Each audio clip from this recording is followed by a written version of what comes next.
Assalamualaikum warahmatullahi wabarakatuh. Perkenalkan, nama saya Yulia. Pada video kali ini saya akan menjelaskan pengelolaan data statistik deskriptif menggunakan aplikasi R dengan datastat .x77. Datastat dan headstat x77 ini digunakan untuk menampilkan data stat x77 yang ada di R. Kemudian kita akan klik run untuk melihat beberapa baris pertama data. Ini dia hasilnya. Dimstat x77 ini digunakan untuk melihat jumlah baris dan kolom data. Lalu, stat x77 data frame ini digunakan agar data lebih mudah diolah di aplikasi R. Sedangkan mean, median, dan kuartil ini digunakan untuk mencari rata-rata, nilai tengah, dan kuartil data. Selanjutnya setelah ini adalah persentil minimum dan maksimum untuk mencari persentil serta nilai terkecil dan terbesarnya. Nah, kode ini adalah standar deviasi dan varians, digunakan untuk melihat penyebaran data. Selanjutnya kita akan menampilkan semua hasil statistik. Yang pertama summary, kita run, ini hasilnya. Selanjutnya bagian romance, lalu kita lakukan run juga, ini hasilnya. Dan melakukan hal yang sama kepada Coolmans. Hasil semua statistik sudah kita dapati. Dan selanjutnya kita mencari jumlah per kolom dan per baris. Yang pertama ada row sums. Kita letakkan kursor di belakangnya, lalu kita akan lakukan run. Hal yang sama pada call sums, kita akan run juga. Core ini adalah kolerasi data ya teman-teman, digunakan untuk melihat hubungan antar variabel. Lalu kita lakukan run juga. Hasilnya ada di bawah. Nah, pada kode kali ini digunakan untuk membuat kategori baru pada data income dan frost. Variable income dibagi menjadi kategori low dan high, sedangkan variable frost dibagi menjadi kategori hot, warm, chill, dan cold. Di sini kita akan hit, digunakan untuk melihat hasil data setelah ditambahkan kategori baru. Pada bagian ini saya akan memblok semuanya, lalu melakukan run. Dan ini dia hasilnya. Baik, di sini saya ada Manda Hafiza ingin melanjutkan penjelasan dari teman saya sebelumnya. Kemudian kita dapat melakukan tabulasi dan mendapatkan tabel frekuensi 1W, 2W maupun KW. Langsung aja masuk ke tabel frekuensi. Nah, di sini ada tabel GRP pop. Tabel GRP frost itu masuk ke 1W frekuensi tabel. Nah, di sini ada tabel GRP pop, GRP inch, dan tabel GRP frost itu masuk ke 2W frekuensi tabel. Kita dapat menyimpan hasil tabulasi dalam objek, yaitu di sini ada tab 1, tabel GRP pop, dan GRP frost, dan tab 1. Nah, di sini ada tab 2, tabel GRP inch, GRP pop, GRP frost, dan tab 2. Itu untuk 3W frekuensi tabel. Setelah itu, kita blok dan kita kontrol enter. Nah, ini hasil dari rumus tadi. Dan selanjutnya, pada setiap tabel yang dihasilkan tersebut, kita dapat mendapatkan jumlah total per baris atau per kolom, dan juga menghitung persentase baik secara umum, per baris, atau per kelompok. Di sini ada tab 1, dan di sini ada margin, table, tab 1, 1 itu untuk jumlah per baris GRP pop. Dan di sini ada margin table, tab 1, 2, itu untuk jumlah per kolom GRP frost. Dan untuk prop table, tab 1 itu untuk persentase dari total GRP frost. Di sini ada prop table, tab 1, 1, itu untuk persentase per baris GRP frost. Dan yang terakhir ada prop table, tab 1, 2, itu untuk persentase per kolom GRP frost. Nah, setelah itu kita lakukan hal yang sama, yaitu di blok, dan kita kontrol enter. Dan muncullah hasilnya.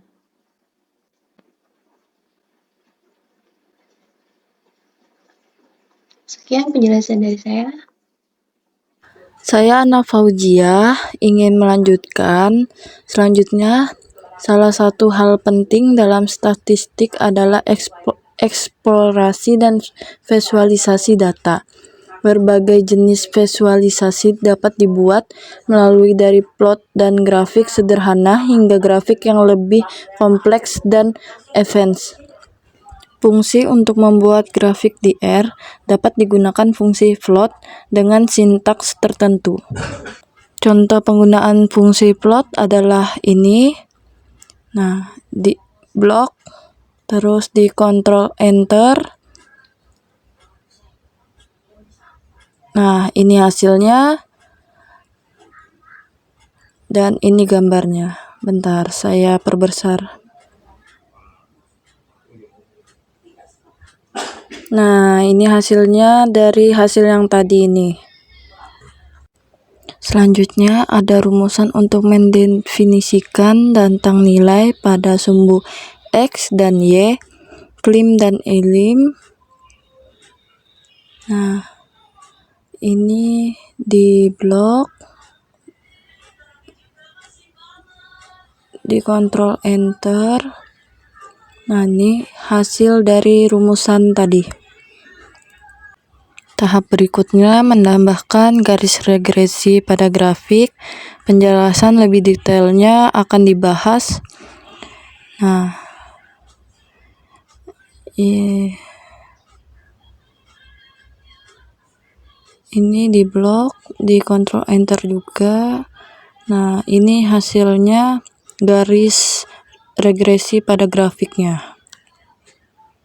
Nah, jadi hasilnya itu seperti ini gambarnya. Sekian dari saya. Terima kasih. Baik, saya Normadina selanjutnya akan menjelaskan lanjutannya. Berikut beberapa contoh penggunaan fungsi untuk visualisasi lainnya. Nah, salah satu diagram untuk memperlihatkan distribusi data itu adalah histogram. Dengan R, kita itu dapat membuat histogram dengan sumbu Y adalah frekuensi dari setiap kelas, atau destiny kepekaan peluang dari masing-masing kelas. Nah, pertama-tama kita masukkan rumus yang ini. Jika sudah kita masukkan rumus histogram frekuensinya, yaitu yang ini. Nah, kalau sudah, kita masukkan lagi rumus histogram dengan density plot, yaitu yang ini. Oke, kalau sudah, kita masukkan rumus buat menggambar garis dan density-nya, yaitu menggunakan rumus yang ini. Nah, kalau sudah, kita blok. Kita blok dari sini sampai sini. Lalu kita pencet Run. Nah, maka muncullah hasil dari histogram frekuensi dan density-nya.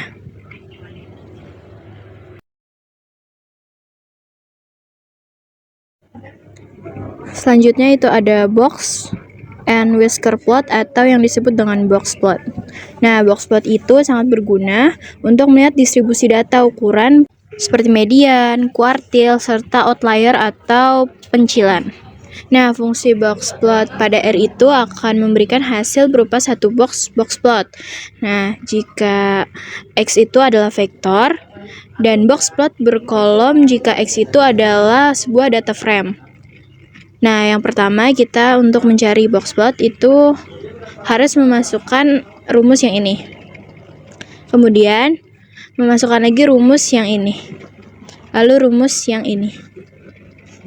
Nah, kalau sudah semua, kita blok ketiga rumus ini tadi. Lalu kita pencet Run. Nah, maka akan muncul gambar dari merge dan variabel untuk mengetahui population dan literasi serta rate-nya. Saya Siti Fatima akan membahas penjelasan berikutnya. Terlihat pada box plot khusus untuk murder rate, Median dari tingkat pembunuhan itu adalah sekitar 7. Ini di pertengahan antara 6 dan 8. Sedangkan Q1 dan Q3 adalah masing-masing sekitar 4 dan 11. Nah, box plot kedua yang merupakan box plot untuk 3 variabel, yakni population, income, dan iliterasi, itu tidak dapat dilakukan interpretasi. Hal ini tuh dikarenakan perbedaan satuan dari masing-masing variabel yang membuat mereka itu tidak dapat dibandingkan dalam satu box plot seperti itu. Nah, kegunaan fungsi box plot untuk input matrix itu adalah ketika kita ingin membandingkan sebuah ukuran satuan yang sama pada beberapa grup atau kelompok tertentu.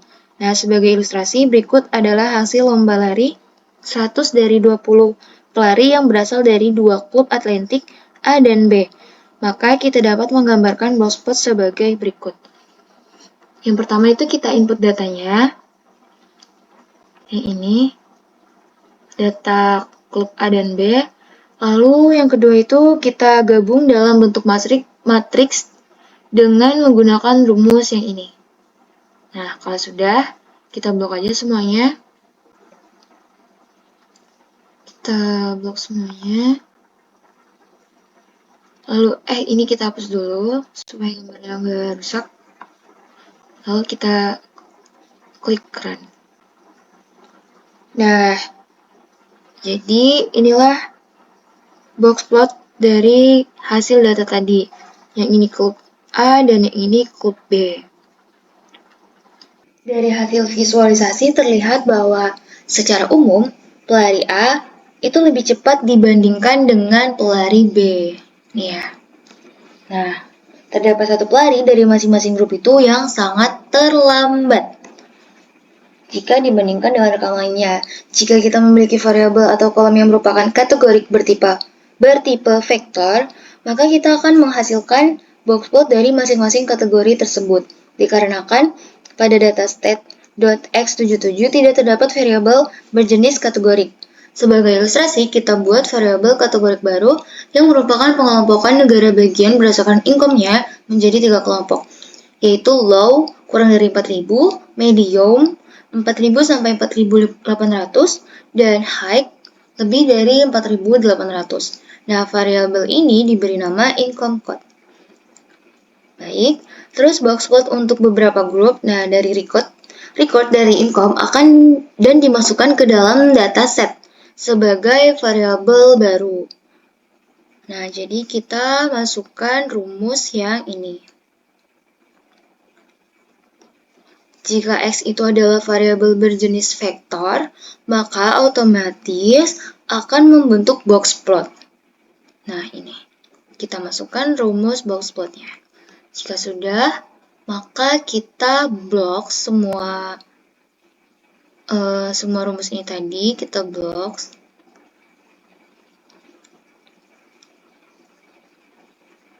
Kita hapus dulu ya gambaran ini. Nah, lalu kita ketik, kita pencet run. Nah, terlihat bahwa median angka buta huruf pada negara bagian berpendapatan rendah itu kan jauh lebih tinggi dibandingkan negara-negara di 2 grup lainnya.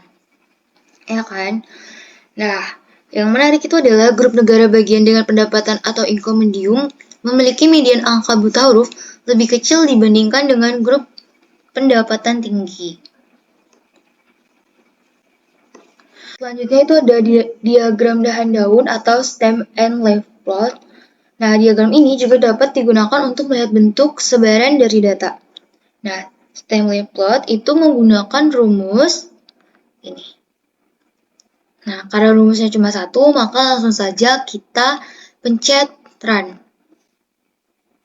Nah, maka akan muncul ya di sini hasilnya. The decimal point is at the itu.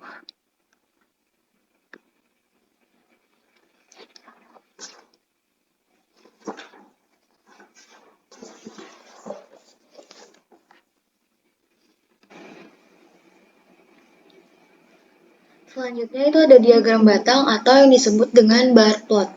Diagram batang ini dapat diimplementasikan untuk variabel kategorik.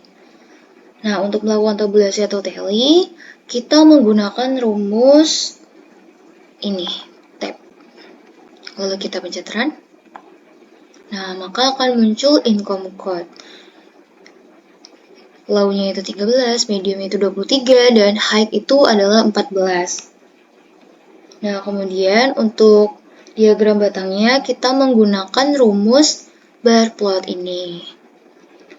Kalau sudah, untuk memunculkan diagram batangnya, kita bloklah 3 rumus ini, lalu kita pencet run. Nah, maka akan muncullah diagram batang frekuensi low, medium, dan high. Selain dari warna standar, abu-abu, kita dapat memberikan warna secara otomatis dengan fungsi rainbow dengan jumlah warna sebagai input dari fungsi tersebut, yaitu dengan cara menggunakan rumus ini, rumus data check width dan bar plot ini. Lalu kita pencet run. Nah, maka sudah muncul deh warna-warnanya. Selain warna, density atau kepekaan dari batang itu dapat kita modifikasikan dengan rumus bar plot ini. Sebentar ya, agak susah, tapi nggak apa-apa. Nah, ini kita copy dulu ya. Kita blok dulu. Nah, kalau udah tinggal kita pencet run. Tada, sudah jadi.